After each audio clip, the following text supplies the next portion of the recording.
क्या होगा महंगा, क्या होगा सस्ता, किस पर कितना टैक्स लगेगा? मखलूत हुकूमत का 9,500 अरब रुपए का बजट आज कौमी असम्बली में पेश किया जाएगा।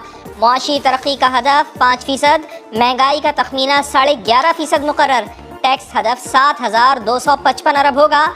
सरकारी मुलाजमीन की तनख्वाहों में 10 से 15% इजाफे का इम्कान, दिफा पर 1,586 अरब, तरक्याती मंसूबों के लिए 800 अरब रुपए रखे जाएंगे। कर्ज और सूद की अदायगी पर 4,000 अरब का तखमीना। मुश्किल फैसले लेने में कामयाब हुए हैं और जो इमिनेंट डिफॉल्ट की तरफ मुल्क जा रहा था वो अल्लाह ताला की मेहरबानी से अब हमने उसको अवॉइड कर लिया। उस रास्ते से हम हट गए हैं, इस्तेहकाम के रास्ते पे आ गए हैं। एक मरतबा फिर ग्रोथ दिखाएंगे, लेकिन ग्रोथ विद रिस्पॉन्सिबिलिटी दिखाएंगे। जो ट्रेड डेफिसिट है वो इस वक्त $45 बिलियन का हो चुका है। $5.6 बिलियन से रिजर्व कम हुआ। पीर मंगल तक इंशाअल्लाह ताला ये बढ़ के फिर 12 बिलियन हो जाएगा।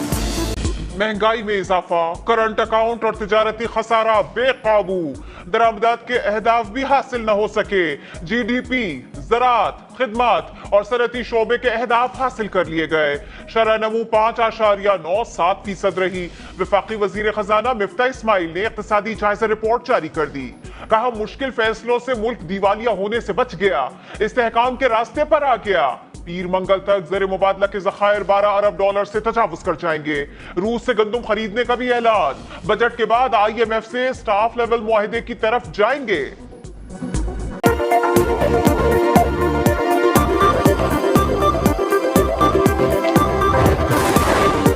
आसिफ अली जरदारी का हुकूमती जमातों के सरबराहान के एजाज़ में शाइया। वज़ीर आज़म मियाँ शहबाज शरीफ, मौलाना फजलुर रहमान, चौधरी शुजात हुसैन और खालिद मकबूल सिद्दीकी समेत दीगर रहनुमाओं की शिरकत।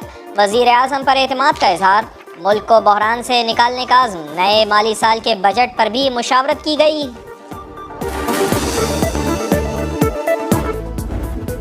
महंगाई कम की, हमने IMF का प्रेशर बर्दाश्त किया। जब उन्होंने हमें कहा कि पेट्रोल और डीजल की कीमत बढ़ाओ, बजाय बढ़ाने के 10 रुपए कम कर दी। बिजली की कीमत 4 रुपए यूनिट कम कर दी। अगर इनकी तैयारी नहीं थी, क्या वजह थी कि इतनी साजिश करके हुकूमत गिराई? ये आए थे इस मुल्क में अपने करप्शन के केसेस खत्म करने के। हमने पेट्रोल की कीमत बढ़ाने के बजाय 10 रुपए कम की। मालूम था दबाव आएगा, लेकिन IMF का प्रेशर बर्दाश्त किया। मौजूदा हुकूमत ने पेट्रोल 60 रुपए महंगा कर दिया। लोगों को अब पता चलेगा कि असल महंगाई क्या है। इमरान खान की हुकूमत पर कड़ी तनकीद। कहा मुआशी सूरत हाल संभालने को तैयार नहीं थे तो हुकूमत में क्यों आए? जल्दी किस बात की थी? 1.5 साल बाद तो इलेक्शन थे। पार्लियामेंट के मुश्तरका इजलास में नैब तरमीमी बिल और इलेक्शन एक्ट तरमीमी बिल कसरत राय से मंजूर। इलेक्ट्रॉनिक वोटिंग मशीन और ओवरसीज पाकिस्तानियों की वोटिंग के लिए इलेक्शन कमीशन को पायलट प्रोजेक्ट लाना होगा। पीपल्स पार्टी और मुस्लिम लीग नून ने जमात इस्लामी की तरमीम पर एतराज किया। कहा बिल सदर ने वापस किया है, इसलिए नई तरमीम नहीं हो सकती। पार्लियामेंट का मुश्तरका इजलास, बाहर PTI की खवातीन अरकान का एहतजाज। आलिया हमजा पार्लियामेंट के दरवाजे पर चढ़ गई। नैब कानून में तब्दीली और इलेक्शन से मुताल्लिक बिल की मुखालिफत। मलिका बुखारी बोली, नैब कानून में वो तब्दीलियां की हैं जिनकी कोई मिसाल ही नहीं मिलती। वजीर इत्तलात मरियम औरंगजेब कहती हैं, हम इमरान खान की लगाई आग बुझा रहे हैं। PTI की खवातीन अरकान को नहीं रोका गया, वो खुद गेट पर चढ़ी। पार्लियामान के दरवाजों और गेट को फलांगकर पार्लियामान पर हमला आवर हैं। क्यों? अगर आप पार्लियामान तो आपका इंतजार कर रही है कि आए, अपने इस्तीफे दें और घर जाएं। जो डंडे, जो डोइयां, जो हांडियां लेकर यहाँ तमाशा करने आए थे, वो बनी गाला लेकर जाएं। बनी गाला नहीं, उसका नाम मनी गाला होना चाहिए। मनी जो है ना, सारी जो बनी गाला जा रही थी वो पाकिस्तान के अवाम का टैक्स पेयर का पैसा है। राना सनाउल्लाह साहब रास्ता देख रहे हैं, वो तारीख नहीं दे रहे। पहले तो इनकलाब ने अपनी जमानत करा ली, उसके बाद इनकलाब अब सुप्रीम कोर्ट की तरफ देखी। एक ताला खुलवाने के लिए 5 खैरात का हीरा मांगा गया। बनी गाला का नाम मनी गाला रख देना चाहिए। मरियम नवाज के साबिक वजीर आजम पर ताक ताक करवार। कहा इन्हें फितना फसाद फैलाने की इजाजत क्यों मिली हुई है? राना सना ने इनका रास्ता देख रहे हैं और ये तारीख नहीं दे रहे।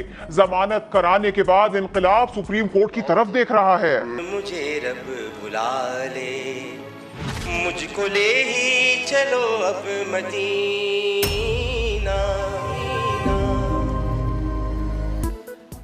रुकने कौमी असम्बली डॉक्टर आमिर लियाकत हुसैन इंतकाल कर गए। कराची के इलाके खुदादात कॉलोनी में सुबह मुलाजिम जगाने आया तो ना उठे। एम्बुलेंस बुलाकर अस्पताल मुंतकिल किया गया। डॉक्टर्स ने मौत की तस्दीक की। पुलिस को पोस्टमार्टम रिपोर्ट का इंतज़ार। तदफीन अब्दुल्ला शाह गाजी के मज़ार के अहाते में की जाएगी। पुलिस ने ड्राइवर और मुलाजिम के बयानात रिकॉर्ड कर लिए।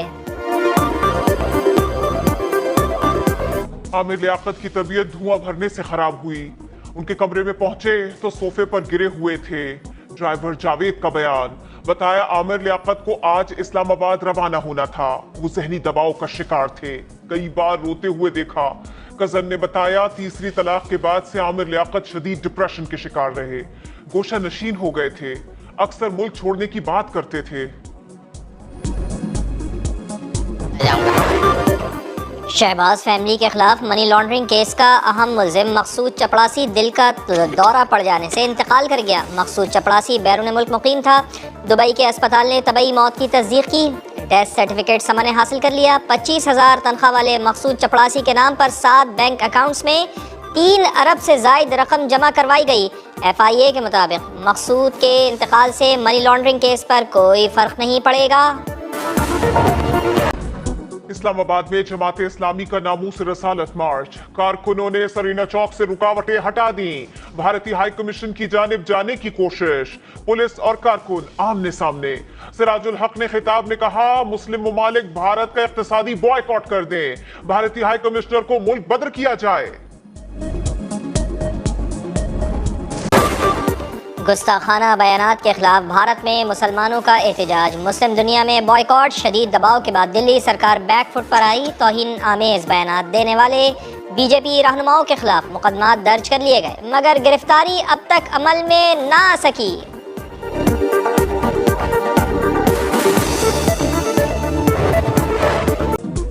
खैबर पख्तूनख्वा के सबसे बड़े अस्पताल LRH में आलात की खरीदारी में करोड़ों रुपए घपलों का इंकशाफ। इंक्वायरी रिपोर्ट के मुताबिक 30 UPS की मंजूरी ली गई, 200 खरीदे गए। EP मशीन्स की खरीदार भी कवायद नजरअंदाज किए गए। एसोसिएट डायरेक्टर तारिक बरकी जिम्मेदार करार।